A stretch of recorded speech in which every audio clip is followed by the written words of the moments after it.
Oh my goodness, I did it again. That's literally like the third time this week. Anyways, what's up, party people? My name is Sunny Ray. This is the Sunny Ray Show.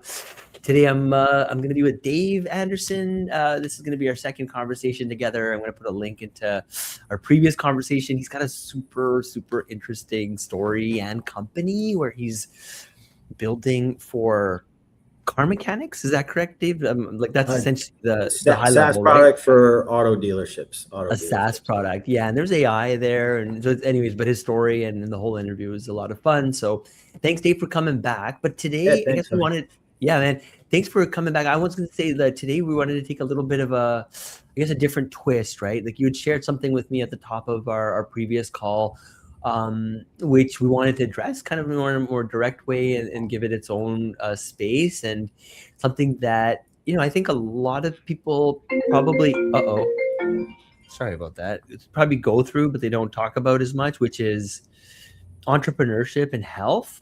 And it's one of those things where, like, right now I was able to wake up in the morning, go to the gym, work out, and got all my limbs, I've got everything, and I can breathe. I had asthma as a kid. Like, it's like the little things that you take for granted, but when health goes out the window, it's very, very difficult to obviously focus your mind on anything but it. So Dave, I guess, I don't know, you help me set the frame. I mean, what was it that you had gone through?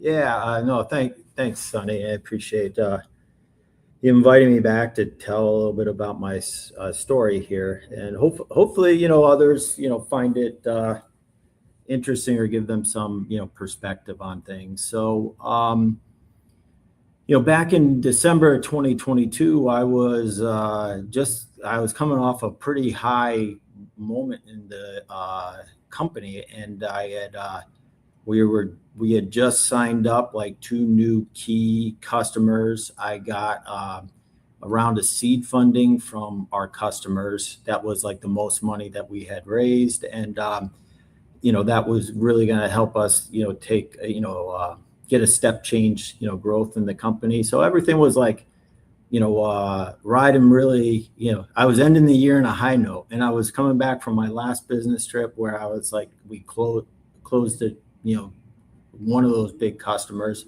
And then I started feeling, like really bad, but it was the holidays, and like probably most people, like you're working hard all year, and then you're like, well, I don't want to disrupt the holidays with family. And then so I just kind of like managed through it, but I was in a lot of pain. And then right after the new year, after a meeting, I told my wife, I'm going to the ER. I can't take this anymore. And she's like, it's about time. And I thought I was just going to get like a shot, a pill, or procedure or something like that, and I'd be out of there. And then they said, no, Dave, you got to stay overnight. And they diagnosed me with cancer. And they first thought I probably had like less than 6 months to live.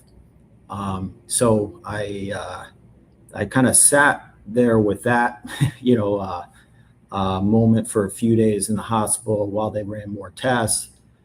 And thankfully, it wasn't as serious as that. But then I ran into a life-threatening complication. So, just on the heels from when I was like, all right, well, you got more than 6 months, then it was like, you might not have 48 hours to live.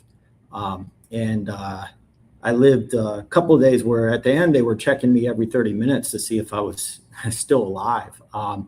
And thankfully, I got through that. And then I got to a point where I had did it. There's all in and out of hospitals, but I had a surgery and did chemotherapy and for 6 months. And at that point, I was at a 50% chance to live for 3 years. And knock on wood, I just kind of cleared that 3-year mark. So I was on the right side of that coin there, and I'm not out of the woods yet, but my risk is way, way, way down. So I'm really lucky and fortunate. But I was doing that all while it's still being like a solo founder, essentially. So startups are hard, on a good day, but going through that of, hospitals, surgeries, facing your own mortality and, chemotherapy, that was definitely an added twist or a complication in our story here. What was going through your mind sitting alone, with a 6-month prognosis? Like, did the business ever cross your mind? So, the business crossed my mind in a little bit, but really, like the main thing, and I'll say this, honestly, this experience was like the best thing that's ever happened to me, um, because it totally reshaped how I thought about the world, or myself. What's important, like what I thought was important, wasn't important. Like when you're sitting alone in a hospital, thinking that you have limited time left on this earth, you think about like what you wish you had done or what you wish you could do moving forward. And that list that you would have made before that knowledge looks very different than the list is when you're sitting with that knowledge. So it totally recalibrated how I thought about the world. Now, in that first weekend when I was in like dire a place, the main thing I thought about the business is just coordinating with a couple of people to hand things off. And then like most founders, like my accounting was like a little bit like we yeah, a little bit of a scrabble here. So I was like, oh shoot, I better pay everyone, because like if I'm gone here in a few days, like it'll take a while for people to sort this all out, and I don't want people like hanging out there waiting for money. So I spent some time to clean up the books, but I most of it was then just like really like recalibrating, or just like the wake up call of like what's important in life.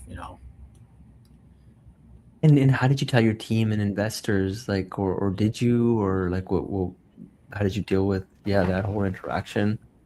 Um, I told we were pretty small at that time, so I didn't have to tell that many people, internally, which I guess that was one fortunate thing of being small.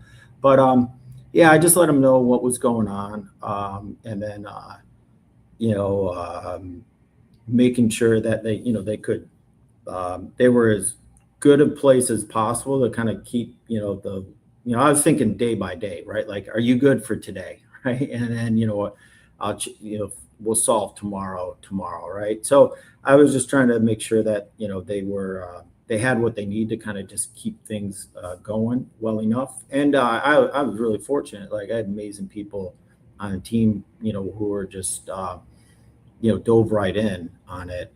The investors, I actually, I didn't know what to tell them, but then I eventually told the entire investor team, after I got out of that window of like, like less than 48 hours to live, and I thankfully I cleared that.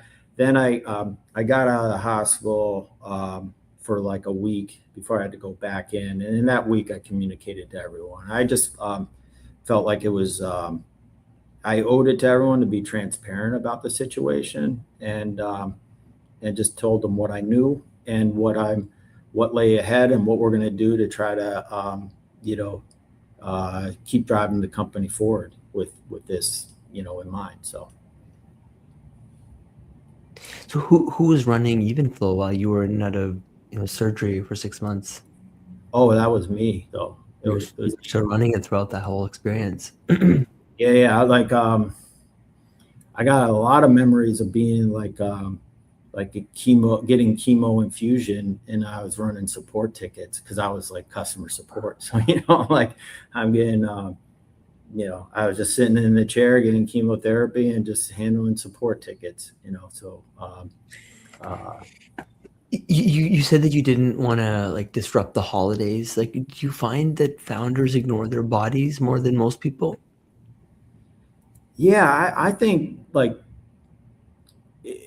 there is like, well, generally founders probably live at least. I'll speak to myself, right? Like I lived in an unhealthy way, right? Because our to me, like the biggest asset that we could always use is time, right? Like I'll stay up one more hour and get this done. It's a never ending list, right? So it's like, okay, I'll forego this hour of sleep. I'll forego 2 hours of sleep, right?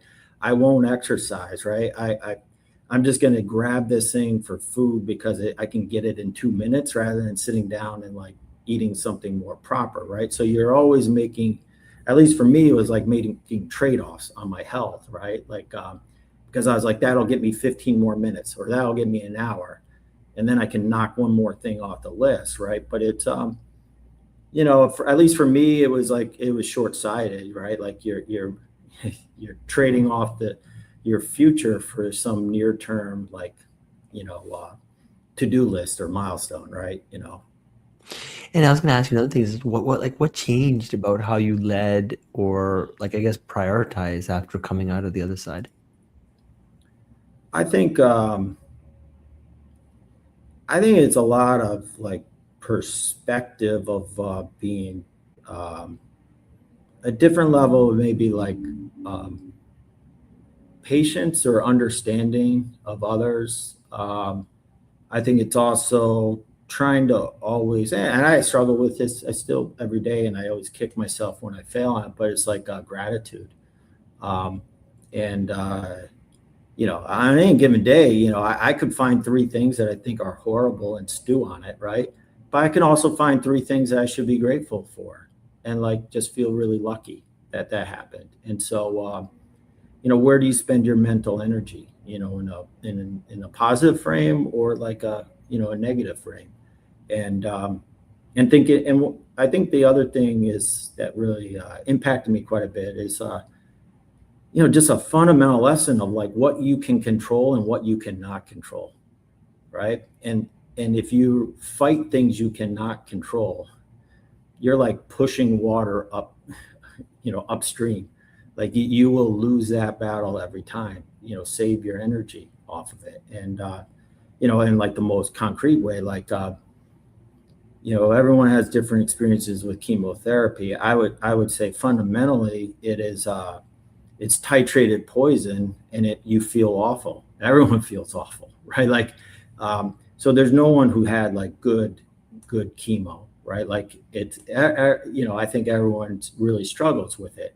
Now you could use the word like I'll fight the side effects, right? But like there's no fighting it. You're like out of control. You don't have control over that, right? So it's where do you spend your energy, right? On the things you can control.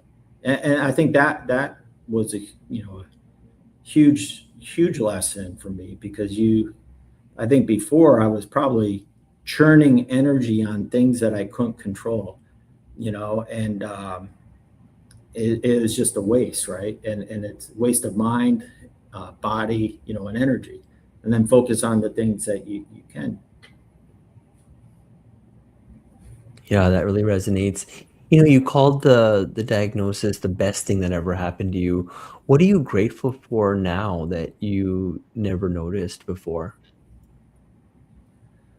Well, before I would say, hey, my wife and kids were, most important to me.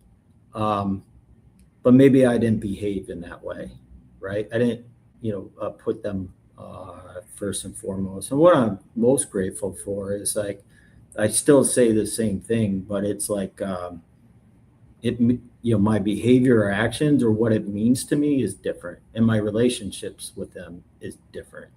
Um, and it's much more like connected, you know, um, you know, experience is really important. And I'd say this is a unique thing with the startup. So I tell this story only as a preface to like my punchline, right? But like halfway through my chemotherapy, my oncologist said, you know, Dave, this is where I write a letter to your employer that you should be on medical disability for the next 3 months because it's going to be too hard to work. And I was just like, there's no one to write the letter to, like, like it would be to me, but like I got to keep working, right? Um, And I remembered from that moment forward, because I made a mental note, that I worked 90 consecutive days, 7 days a week, 90 straight days. Now I didn't work like 10 hours every day or anything, but like, I worked at least 4 or 5 hours like every day, even on my lowest points in the chemo cycles. But, I say that in the context that like, I was really grateful for Evenflow through all of it. And the reason is because Evenflow needed me and I needed Evenflow. And that gave me sort of a purpose that was really powerful. And I could see it with other people I know who've gone through this. And where the gratitude is, like if when you work for a big company, what I hear from others, is that they feel isolated or left behind. Like a big company, they can be empathetic or provide sympathy, but like the company moves forward, right? Like, and then they're disconnected, and then they feel out on an island of, I'm like going through this horrible thing, and I'm just like, I'm looking for some other, my old life and engagement, but that's moved on past me. And so you're isolated, right? And then, so all that time away from work is actually maybe a negative thing. It feels, emotionally disconnected. And then, I think of it from the other extreme, right? Like, I was CEO founder. If I didn't want to work at 9 a.m., I didn't have to work at 9 a.m., right? Like I set my schedule in that way. That's a huge flexibility. Like if I worked at Target, or if I, was like a bus driver, right? Like my manager sets my shifts. Like if I didn't want to work at 9 a.m., well, that's too bad. That's my shift, right? And so I had this purpose of like the company needed me, but I also had like a tremendous flexibility that most people do not have. And that's like, I was like always very grateful. I'm grateful about that today. It's one of the powers of being an entrepreneur. Yeah, cool.